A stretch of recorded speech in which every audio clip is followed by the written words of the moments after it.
ಅಂತಕ್ಕಂಥದ್ದು. ಹಾಲು ಕೆಟ್ಟರು ಹಾಲು ಮತ್ತು ಸಮಾಜ ಕೆಡಲ್ಲ ಅಂತಾರೆ. ಹಕ್ಕ ಬುಕ್ಕರು ವಿಜಯ ಸಾಮ್ರಾಜ್ಯವನ್ನು ಕಟ್ಟಿದರು. ಇದು ಹೇಳೋ ಉದ್ದೇಶ ಏನು ಅಂತಂದರೆ, ಇವತ್ತು ಹಾಲು ಮತ್ತು ಸಮಾಜದವ್ರ ಕೈಲಿ ರಾಜ್ಯದ ಅಧಿಕಾರ ಇದೆ. ಬಿಡಿಸ್ಕೊಳ್ಳೋದು ಅಷ್ಟು ಸುಲಭ ಅಲ್ಲ. ಅವರಾಗೆ ಬಿಡಬೇಕೆ ಹೊರತು ನೀವು ಬಿಡಿಸ್ಕೊಳ್ಳೋದು ಸುಲಭವಲ್ಲ.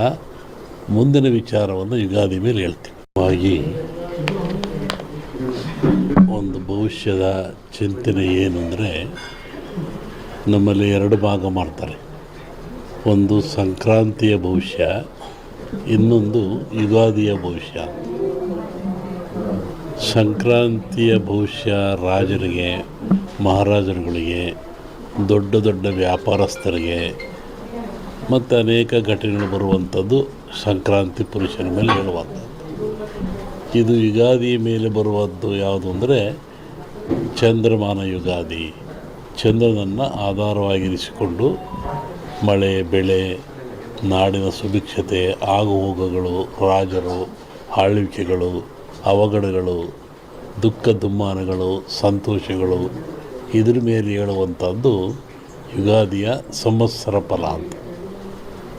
ಇನ್ನೂ ಒಂದು ತಿಂಗಳು ಲೇಟ್ ಇದೆ ಯುಗಾದಿ. ಅದರಿಂದ ಆ ಫಲಗಳ ಹೇಳೋದು ಸ್ವಲ್ಪ ಕಷ್ಟ. ಈಗ ನೀವು ಕೇಳುವಂಥದ್ದು ಏನು ಅಂತಂದರೆ, ಮಳೆ ಬೆಳೆಗಳು, ಆರೋಗ್ಯ ಮುಖ್ಯವಾಗಿ. ನಮ್ಮ ದೃಷ್ಟಿಯಲ್ಲಿ ಕರ್ನಾಟಕಕ್ಕೆ ಬರುವ ಸಂವತ್ಸರದಲ್ಲಿ ಯಾವುದೇ ವಿಧವಾದ ತೊಂದರೆ ತಾಪತ್ರಯಗಳಿಲ್ಲ. ಮಳೆ ಬೆಳೆಗಳು ಚೆನ್ನಾಗಿ ನಡೀತವೆ, ಸುಭಿಕ್ಷತೆ ಇರ್ತದೆ ಮತ್ತು ನಾಡಿನಲ್ಲಿ ಯಾವುದೇ ಕೊರತೆ ಕಾಣ್ತಾ ಇಲ್ಲ. ಯುಗಾದಿಯ ನಂತರ ಕರ್ನಾಟಕದ ಬಗ್ಗೆ ಮತ್ತು ಜಾಗತಿಕ ಬಗ್ಗೆ ಭಾಳ ಅಜಾಗರೂಕತೆ ಇದೆ, ತೊಂದರೆ ಇದೆ. ಹೋದ ವರ್ಷಕ್ಕಿಂತಲೂ ಹೆಚ್ಚಿನ ಭೀಕರತೆ ಕಾಡುವ ಲಕ್ಷಣ ಇದೆ. ಅದನ್ನು ಯುಗಾದಿ ನಂತರ ಹೇಳ್ತೀನಿ. ಇತ್ತೀಚಿನ ದಿನಗಳಲ್ಲಿ ಎಲ್ಲರೂ ನೋಡಿದಂಗೆ ಭೂಕಂಪಗಳು ಹೆಚ್ಚಾಗ್ತಾ ಇದ್ದಾವೆ. ಇದನ್ನು ಒದರಿಸುವೆ ಹೇಳಿದ್ವಿ ನಾವು. ಇದನ್ನು ಭೂಕಂಪಗಳು, ಭೂಮಿ ಅಗಲತಕ್ಕಂಥದ್ದು, ಜನರಿಗೆ ಸಾವು ನೋವು ಆಗ್ತಕ್ಕಂಥದ್ದು, ಕಟ್ಟಡಗಳು ಬೀಳ್ತಕ್ಕಂಥದ್ದು, ಇದು ಮುಂದುವರಿದ ಜೊತೆಗೆ ಭೂ ಸುನಾಮಿ, ಜಲ ಸುನಾಮಿ, ಬಾಹ್ಯ ಸುನಾಮಿ ಅಂತ. ಇಲ್ಲಿವರೆಗೂ ಬರೀ ಜಲ ಸುನಾಮಿ ಆಗ್ತಾಯಿತ್ತು. ಸಮುದ್ರದಲ್ಲಿ, ಸಾಗರದಲ್ಲಿ ಸುನಾಮಿ ಬಂದು ತೊಂದರೆ ಆಗ್ತಾಯಿತ್ತು. ಈ ಸತಿ ಭೂ ಸುನಾಮಿನೂ ಇದೆ. ಭೂಮಿ ಒಳಗೆ ಸುನಾಮಿಯಾಗಿ ಕಂದಗಾಗ್ಲಕ್ಷಂದು. ಜಲ ಸುನಾಮಿನೂ ಹೆಚ್ಚಿದೆ. ಬಾಹ್ಯ ಸುನಾಮಿ ಅಂತ ಬಾಹ್ಯಾಕಾಶದಲ್ಲೂ ಆ ತೊಂದರೆ ಆಗ್ತಕ್ಕಂಥ ಲಕ್ಷಣ ಇದೆ. ಅದನ್ನು ಯುಗಾದಿ ನಂತರ ಹೇಳ್ತೀನಿ. ನೀವು ಭಾಳ ಅಪೇಕ್ಷೆ ಪಡುವಂಥದ್ದು ರಾಜಕೀಯ. ಏನಾಗುತ್ತೆ, ಏನಾಗ್ತಾರೆ, ಎಂತ ಆಗ್ತಾರೆ ಅಂತ ಒಂದು ಸಾಂಪ್ರದಾಯಿಕವಾದ ಮಾತು. ಎಲ್ಲ ಧರ್ಮಗಳು ಇದ್ದಾವೆ, ಎಲ್ಲ ಸಮಾಜಗಳು ಇದ್ದಾವೆ, ಎಲ್ಲ ವರ್ಗದವರು, ದೈವದವರು ಈ ಭೂಮಿಯಲ್ಲಿ ವಾಸ ಮಾಡ್ತಾ ಇದ್ದಾರೆ. ಒಂದು ಸಮಾಜ ಪ್ರಾಚೀನ ಕಾಲದಿಂದಲೂ ಸಹಿತ ಹಾಲು ಮತ್ತು ಸಮಾಜ ಅಂತ ಕರೀತಾರೆ. ಹಾಲು ಮತ್ತು ಸಮಾಜ ಅಂದರೆ ಅವರು ಅಡವಿಯಲ್ಲಿದ್ದು ಕುರಿಗಳನ್ನು ಸಾಕಿಕೊಂಡು, ಕುರಿಯ ಇಕ್ಕೆಯಲ್ಲಿ ಲಿಂಗವನ್ನು ಕಂಡು ದೈವಾರಾಧನೆ ಮಾಡಿಕೊಂಡು ಬಂದಂಥ ಒಂದು ಸಮಾಜ. ಪ್ರಕೃತಿಯ ಮೇಲೆ, ಗಾಳಿಯ ಮೇಲೆ, ಭೂಮಿಯ ಮೇಲೆ ಅವರು ಅಡವಿಯಲ್ಲಿದ್ದ ಕಂಡದ್ದು, ತಿಳಿದದ್ದು, ನೋಡಿದ್ದು, ಅನುಭವಿಸಿದ್ದನ್ನು ಹೇಳ್ತಾ ಬಂದಿದ್ದಾರೆ. ಅದು ಕುರುವಿನ ರಟ್ಟು. ಕೆಲ ಕಡೆ ಕುರುಬು ರಟ್ಟು ಅಂತಾರೆ. ಅದು ಕುರುಹಿನ ರಟ್ಟು. ಮುಂದೆ ಏನಾಗಿ ಕುರು ಅಂತ ರಟ್ಟು ಅಂತಕ್ಕಂಥದ್ದು. ಹಾಲು ಕೆಟ್ಟರು ಹಾಲು ಮತ್ತು ಸಮಾಜ ಕೆಡಲ್ಲ ಅಂತಾರೆ. ಹಕ್ಕ ಬುಕ್ಕರು ವಿಜಯ ಸಾಮ್ರಾಜ್ಯವನ್ನು ಕಟ್ಟಿದರು. ಇದು ಹೇಳೋ ಉದ್ದೇಶ ಏನು ಅಂತಂದರೆ, ಇವತ್ತು ಹಾಲು ಮತ್ತು ಸಮಾಜದವ್ರ ಕೈಲಿ ರಾಜ್ಯದ ಅಧಿಕಾರ ಇದೆ. ಬಿಡಿಸ್ಕೊಳ್ಳೋದು ಅಷ್ಟು ಸುಲಭ ಅಲ್ಲ. ಅವರಾಗೆ ಬಿಡಬೇಕೆ ಹೊರತು ನೀವು ಬಿಡಿಸ್ಕೊಳ್ಳೋದು ಸುಲಭವಲ್ಲ. ಮುಂದಿನ ವಿಚಾರವನ್ನು ಯುಗಾದಿ ಮೇಲೆ ಹೇಳ್ತೀನಿ. ಹಾಗಾಗಿ ಒಂದು ಭವಿಷ್ಯದ ಚಿಂತನೆ ಏನು ಅಂದರೆ, ನಮ್ಮಲ್ಲಿ ಎರಡು ಭಾಗ ಮಾಡ್ತಾರೆ. ಒಂದು ಸಂಕ್ರಾಂತಿಯ ಭವಿಷ್ಯ, ಇನ್ನೊಂದು ಯುಗಾದಿಯ ಭವಿಷ್ಯ.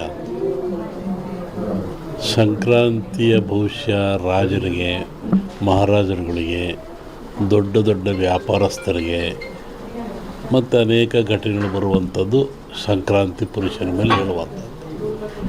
ಇದು ಯುಗಾದಿ ಮೇಲೆ ಬರುವದ್ದು ಯಾವುದು ಅಂದರೆ ಚಂದ್ರಮಾನ ಯುಗಾದಿ.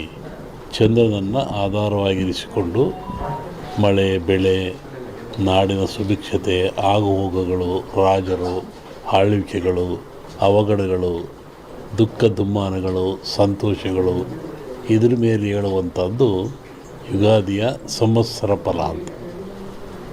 ಇನ್ನೂ ಒಂದು ತಿಂಗಳು ಲೇಟ್ ಇದೆ ಯುಗಾದಿ, ಅದರಿಂದ ಆ ಫಲಗಳ ಹೇಳೋದು ಸ್ವಲ್ಪ ಕಷ್ಟ. ಈಗ ನೀವು ಕೇಳುವಂಥದ್ದು ಏನು ಅಂತಂದರೆ ಮಳೆ, ಬೆಳೆಗಳು, ಆರೋಗ್ಯ ಮುಖ್ಯವಾಗಿ. ನಮ್ಮ ದೃಷ್ಟಿಯಲ್ಲಿ ಕರ್ನಾಟಕಕ್ಕೆ ಬರುವ ಸಂವತ್ಸರದಲ್ಲಿ ಯಾವುದೇ ವಿಧವಾದ ತೊಂದರೆ ತಾಪತ್ರಯಗಳಿಲ್ಲ. ಮಳೆ ಬೆಳೆಗಳು ಚೆನ್ನಾಗಿ ನಡೀತವೆ, ಸುಭಿಕ್ಷತೆ ಇರ್ತದೆ ಮತ್ತು ನಾಡಿನಲ್ಲಿ ಯಾವುದೇ ಕೊರತೆ ಕಾಣ್ತಾ ಇಲ್ಲ. ಯುಗಾದಿಯ ನಂತರ ಕರ್ನಾಟಕದ ಬಗ್ಗೆ ಮತ್ತು ಜಾಗತಿಕ ಬಗ್ಗೆ ಭಾಳ ಅಜಾಗರೂಕತೆ ಇದೆ, ತೊಂದರೆ ಇದೆ. ಹೋದ ವರ್ಷಕ್ಕಿಂತಲೂ ಹೆಚ್ಚಿನ ಭೀಕರತೆ ಕಾಡುವ ಲಕ್ಷಣ ಇದೆ. ಅದನ್ನು ಯುಗಾದಿ ನಂತರ ಹೇಳ್ತೀನಿ. ಇತ್ತೀಚಿನ ದಿನಗಳಲ್ಲಿ ಎಲ್ಲರೂ ನೋಡಿದಂಗೆ ಭೂಕಂಪಗಳು ಹೆಚ್ಚಾಗ್ತಾ ಇದ್ದಾವೆ. ಇದನ್ನು ಒದರಿಸುವೆ ಹೇಳಿದ್ವಿ ನಾವು. ಇದನ್ನು ಭೂಕಂಪಗಳು, ಭೂಮಿ ಅಗಲತಕ್ಕಂಥದ್ದು, ಜನರಿಗೆ ಸಾವು ನೋವು ಆಗ್ತಕ್ಕಂಥದ್ದು, ಕಟ್ಟಡಗಳು ಬೀಳ್ತಕ್ಕಂಥದ್ದು ಇದು ಮುಂದುವರಿದ ಜೊತೆಗೆ ಭೂ ಸುನಾಮಿ, ಜಲ ಸುನಾಮಿ, ಬಾಹ್ಯ ಸುನಾಮಿ ಅಂತ. ಇಲ್ಲಿವರೆಗೂ ಬರೀ ಜಲ ಸುನಾಮಿ ಆಗ್ತಾಯಿತ್ತು. ಸಮುದ್ರದಲ್ಲಿ, ಸಾಗರದಲ್ಲಿ ಸುನಾಮಿ ಬಂದು ತೊಂದರೆ ಆಗ್ತಾಯಿತ್ತು. ಈ ಸತಿ ಭೂ ಸುನಾಮಿನೂ ಇದೆ. ಭೂಮಿ ಒಳಗೆ ಸುನಾಮಿಯಾಗಿ ಕಂದಗಾಗ್ಲಕ್ಕಂದು ಜಲ ಸುನಾಮಿನೂ ಹೆಚ್ಚಿದೆ. ಬಾಹ್ಯ ಸುನಾಮಿ ಅಂತ ಬಾಹ್ಯಾಕಾಶದಲ್ಲೂ ಆ ತೊಂದರೆ ಆಗ್ತಕ್ಕಂಥ ಲಕ್ಷಣ ಇದೆ. ಅದನ್ನು ಯುಗಾದಿ ನಂತರ ಹೇಳ್ತೀನಿ. ನೀವು ಭಾಳ ಅಪೇಕ್ಷೆ ಪಡುವಂಥದ್ದು ರಾಜಕೀಯ. ಏನಾಗುತ್ತೆ, ಏನಾಗ್ತಾರೆ, ಎಂತ ಆಗ್ತಾರೆ ಅಂತ